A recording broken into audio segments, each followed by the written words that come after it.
안녕하세요. 이가피 교수의 신간 읽기입니다. 오늘 함께 나눌 책의 제목은 클래스가 남다른 과학고전, 조숙경 글, 타임북스에서 23년 9월 25일에 발행했습니다.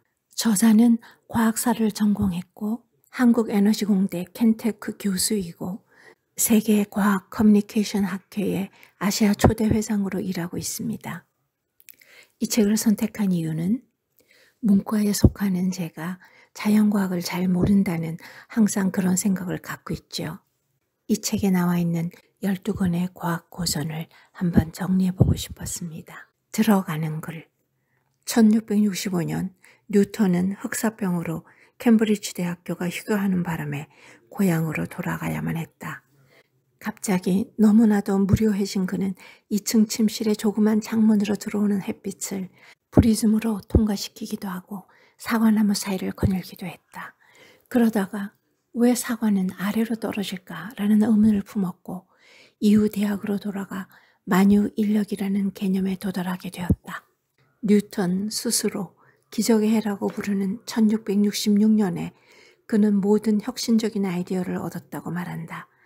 만약 뉴턴에게 잠시 쉼의 시간을 준 사건이 없었다면 과학의 역사는 어떻게 되었을까?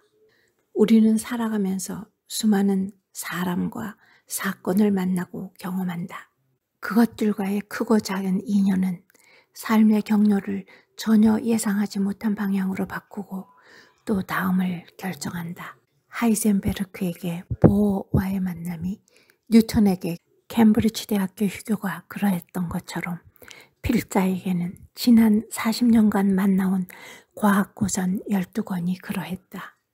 이 책들에서 사람을 만나고 사건을 접하면서 삶의 경로를 바꾸었고 또 새로운 경로를 찾게 되었다. 이 책은 크게 두 가지 이야기가 엮여 있다. 하나는 20세기 과학의 특징을 가장 잘 보여준다고 생각되는 과학 고전을 소개하는 것이다. 다른 하나는 지난 40년간 과학 고전 12권을 만나고 읽으면서 성장해온 필자의 삶의 경로를 소개하는 것이다. 이 책은 12장으로 구성되어 있고요. 각 장은 과학서적 한 권과 저자 자신의 얘기를 함으로써 이 책을 읽는 재미를 더해줍니다. 먼저 12권의 책을 소개할게요. 제1장 리차드 파인만의 파인만 씨, 농담도 정말 잘하시네요. 1985년 미국에서 발행한 책이고요. 제2장 제이콥 브로노프스키의 인간 등정의 발자취 1973년 미국에서 발행했습니다. 제3장 칼 포포의 과학적 발견의 논리 1935년 독일어로 발행했던 것을 1959년 영국에서 영어로 발행한 이후 널리 알려진 책입니다. 제4장 토마스 쿤의 과학혁명의 구조 1962년 미국에서 발행. 제5장 노드 러셀 헨슨의 과학적 발견의 패턴 1958년 영국에서 발행. 제6장 베르너 하이젠베르크의 부분과 전체 1969년 독일에서 발행.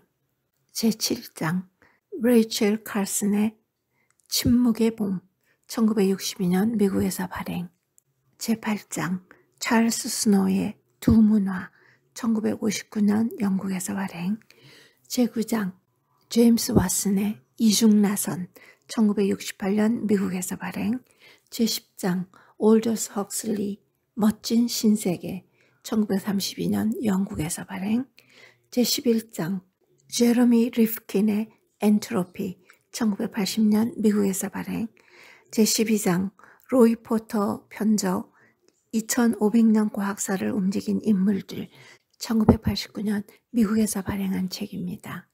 여러분도 이 책 중에 몇 권은 익숙한 이름이 있지요. 이 중에서 서너 권을 골라 여러분께 소개하겠습니다. 칼 포퍼는 20세기에 가장 영향력 있는 과학 철학자로 손꼽히지만 우리나라에서는 과학 철학자보다는 열린 사회와 그 적들의 저자로 더 유명하다. 한때 열렬한 마르크스주의자였던 포퍼는 1919년 6월에 한 사건을 목도하면서 마르크스주의의 근본적인 회의를 품게 되었다.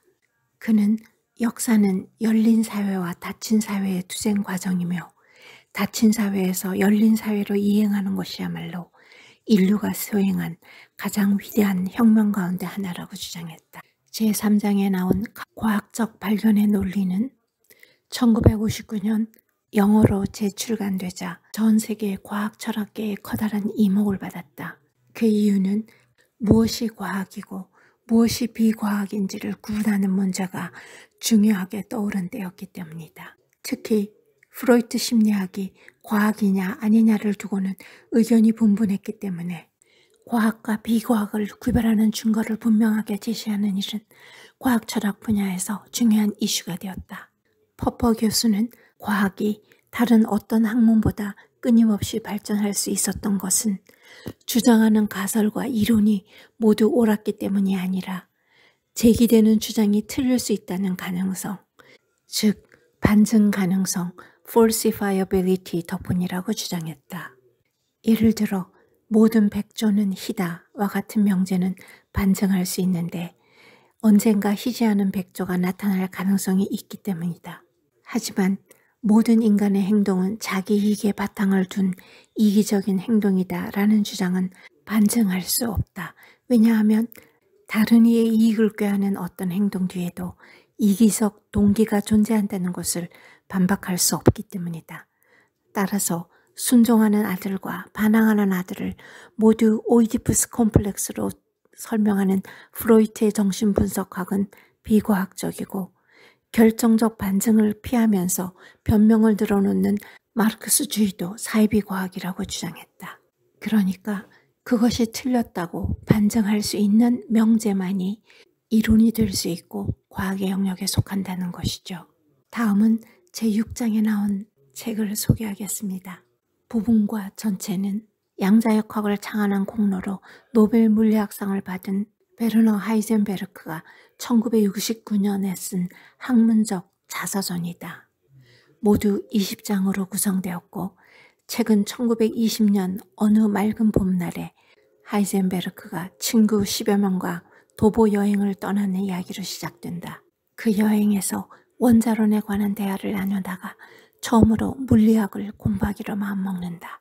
그 이후 당시 세계적 물리학자인 아르놀트 존모펠트의 제자가 되었고 당대 최고의 과학자들인 아인슈타인, 볼프강 파울리, 막스 플랑크, 막스 보른 등과 만나게 된다. 그들과 치열하고 진지하게 대화하고 토론하면서 양자 물리학의 중요한 축을 완성해 간 것이다.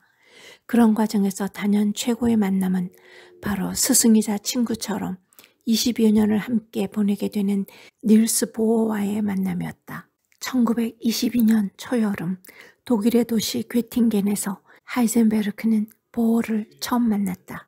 지도교수 존 모펠트의 제안으로 보어의 특별 강연회에 가게 된 것이다. 세 번째 강의에서 하이젠베르크는 보어에게 질문을 하고 그것을 계기로 두 사람은 근처 하인베르크의 산으로 가벼운 산책을 떠난다. 이 산책은 그날 이후 내 학문적 발전에 가장 강한 영향력을 발휘했다고 말한다. 산책에서 돌아오는 길에 하이젠베르크는 코펜하겐으로 꼭 방문해달라는 보어의 초청을 받았다. 1924년 부활절 휴가 기간에 두 번째로 만난 두 사람은 며칠 동안 스웨덴으로 도보 여행을 떠났고 이때 나눈 대화는 1927년 3월에 발표한 불확정성 원리의 중요한 개념적 틀이 되었다. 16세라는 나이 차이에도 불구하고 거의 20년간 함께 대화하며 가장 신뢰하는 관계로 지낸 두 사람은 1941년에 만남 이후로 거의 남처럼 먼 관계가 되어버렸다. 전쟁이라는 현실과 원자폭탄 개발 가능성을 알아보고자 했던 하이젠베르크는 두 사람의 우정과 신뢰가 한순간 무너져 내리는 절망감에 빠졌다. 이 책에서 가장 눈여겨봐야 할 부분은 두 과학자의 진한 우정과 이별 이야기보다도 16장에서 다루는 연구자의 책임에 대하여이다. 원자폭탄 투하 소식을 듣고 과학 발전을 위해 고군분투한 그 많은 노력이 오히려 인류에게 최악의 상황을 야기했다는 자책감에 시달렸다. 하이젠베르크는 질문한다. 과학자의 발견이 대참사로 이어졌을 때 그 책임은 과연 누구에게 있는가? 그의 결론은 과학 발전이 선한 방향으로 향하고 지식 확장이 인간의 복지를 위하는 것은 너무나도 자명하지만 과학적 결과가 어떻게 사용될지도 아직 모르는 과학자가 과학 연구물 사용 결과에 대한 모든 책임을 지는 것은 적절하지 않다는 것이다. 끝으로 제11장을 보겠습니다. 제레미 리프킨은 과학과 기술의 발전이 경제, 사회, 환경, 인류에 미치는 영향을 폭넓게 연구하며 미래 사회의 새로운 패러다임을 제시해온 경제학자이다. 엔트로피라는 책은 가용 에너지를 초과하는 상황에 경고를 보냄으로써 역사를 진보로 보는 시각을 무너뜨리고 과학과 기술이 더 질서 있는 사회를 만들 것이라는 환상을 깨트리게 해주며 제레미 리프킨의 이름을 전 세계에 알렸다. 엔트로피 법칙에 따르면 질서를 창조하려면 더 큰 무질서를 만들어내야 하는데 질서를 창조하는 데 사용된 수많은 에너지는 어떻게 되었을까? 일부는 질서를 창조했을 테지만 나머지는 다시는 쓸 수 없는 에너지가 되어 환경오염, 인플레, 실업, 암이라는 이름으로 오히려 인류에게 혼돈만 가져다 주었다. 또 지구의 자원은 우리가 막무가내로 파내고 써버려도 남아있을 만큼 무한한지 후손들의 양식을 빼앗아 다 먹어치우고 있는지는 아는지 생각해보게 한다. 리프킨은 지구 자원의 한계를 인식하고 인류가 사용하는 기술의 한계를 설정하는 저에너지, 저엔트로피 세계관을 받아들여야 한다고 말한다. 그렇게라도 하지 않으면 인류의 역사가 우리 세대에서 끝날지도 모를 일이다. 저자는 끝부분에서 저엔트로피 방식으로 에너지 대전환이 정말로 시급한 이 시대에 이 일을 기술과 공학으로 해결하고자 하는 대학이 바로 한국에너지공과대학이라고 소개합니다. 이 책은 우리에게 20세기의 과학사적 의미가 있는 12권을 쉽고 재미있게 소개함으로써 도움을 줍니다. 중고등학교 학생에게도 추천하고 싶은 책입니다. 감사합니다.